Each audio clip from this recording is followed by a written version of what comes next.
KSRTC ഉല്ലാസയാത്രയിൽ പുറപ്പെട്ട വിനോദസഞ്ചാരികൾ സൈരന്ധ്രി വനത്തിൻ്റെ നിഗൂഢമായ പാതയിലൂടെ സഞ്ചരിച്ച് സൈരന്ധ്രി വനത്തിലെ ടവറിന് മുകളിൽ കയറി പൂർണ്ണമായ കാഴ്ചകൾ, പച്ചപിടിച്ച കുന്നിൻ പ്രദേശങ്ങളുടെ സൗന്ദര്യം കണ്ട് ആസ്വദിച്ച് യാത്ര തുടരുകയാണ്.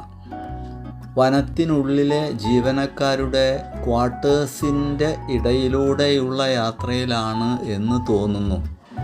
ഭംഗിയായി ചിട്ടയോടെ ഒരുക്കിയിട്ടുള്ള പൂന്തോട്ടത്തിനുള്ളിലൂടെയാണ് ഇപ്പോൾ ഞങ്ങൾ നടന്നു നീങ്ങുന്നത്. വനത്തിനുള്ളിലൂടെ കുറേ ദൂരം യാത്ര ചെയ്തതിന് ശേഷം ആശ്വാസകരമായ ഒരു കാഴ്ചയാണ് കാണാൻ കഴിഞ്ഞത്.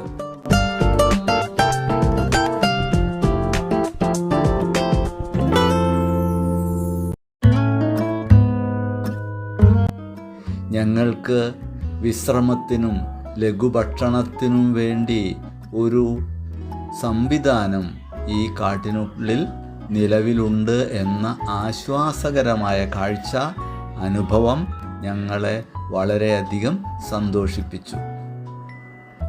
സൈരന്ധ്രി കാടുകളിലെ ഉൾപ്രദേശങ്ങളിലൂടെ സഞ്ചരിച്ചെങ്കിലും ഒരു വന്യമൃഗത്തിനെ പോലും കണ്ടെത്താൻ കഴിഞ്ഞില്ല. ഞങ്ങൾ ആശ്വാസത്തോടെ വിശ്രമിച്ചുകൊണ്ട് അവിടെ നിന്നും ലഭ്യമായ ലഘുഭക്ഷണം കഴിച്ച് ആസ്വദിച്ച് കഥ പറഞ്ഞുകൊണ്ട് ഇരിക്കുകയാണ്.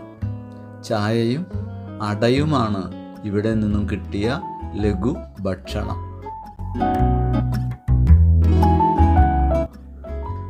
വീണ്ടും ഞങ്ങൾ മറ്റൊരു ലക്ഷ്യസ്ഥാനത്തേക്ക് വേണ്ടി യാത്ര പുറപ്പെടുകയാണ്.